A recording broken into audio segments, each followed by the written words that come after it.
The boss offered 50 grand for my breast milk. I thought he was a freak wanting to take it home for a kid. That was until I saw him, body limp and weak, chugging my milk like it was an elixir of life. Only then did I realize he needs human milk to survive. Later, the price tag hit $500,000. The catch? He wanted it straight from the source. For the money, I said yes. Then came the day he asked, for $5 million, would you let me? My boss called me in. I was shaking, sweating, terrified he was going to fire me. If I got canned, I was dead. Zero income. Back when I was pregnant with my daughter, Bella, my old company forced me to resign. The hospital bills and NICU costs wiped out what little savings I had tucked away. I was reduced to begging my husband, Travis, for cash. Every time I asked, it was a fight. He'd bitch about this, complain about that. Don't buy that, that's unnecessary. And finally, the classic line, I'm broke too, Chloe. Thank God my tits were heavy with milk. I could breastfeed, saving us on formula. But Bella's diapers cost money. Clothes cost money. Every onesie she owns is too tight now. Winter is coming to Chicago, and she needs a coat. If luck hadn't landed me this job, my baby would be shivering in wet diapers. You don't need to be nervous, the boss said, sitting across from me. His voice was smooth, gentle. Mr. Sterling is 33 this year. He looks refined, scholarly, and harmless. The kind of guy you instinctively trust. I called you in for a personal matter. My shoulders dropped. I relaxed. Mr. Sterling gave me a slight smile. He's handsome, depressingly so. But what I envy more is the stench of old money on him. He's loaded. I wished I could be like him. God, I regret being so young and stupid, marrying Travis and popping out a kid before I knew how the world worked. Now my life is a misery, and my child is suffering for it. Are you currently lactating? I want to buy some of your breast milk. Is that okay? Rest assured, I will pay. I naturally assumed he had a kid at home,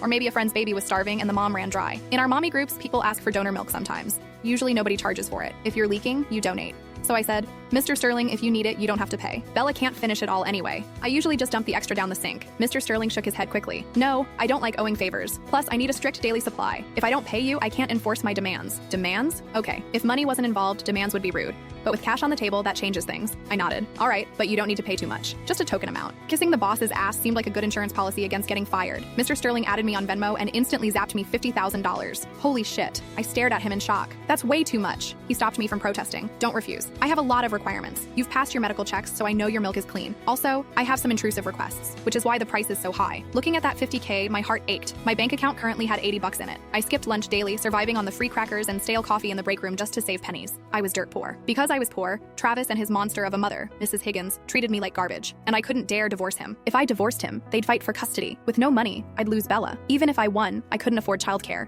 which meant relying on my mother-in-law to watch her. Leaving Travis meant renting my own place. More money I didn't have. I regretted being young and dumb. I jumped into marriage and motherhood blind. Now I was trapped in quicksand. But this $50K? This money solved a huge chunk of my problems. Mr. Sterling laid out his rules. First, you need to pump here in my private office every day. Nowhere else. I need to ensure the milk is sterile and safe. That made sense. Rumor had it Sterling came from a billionaire family.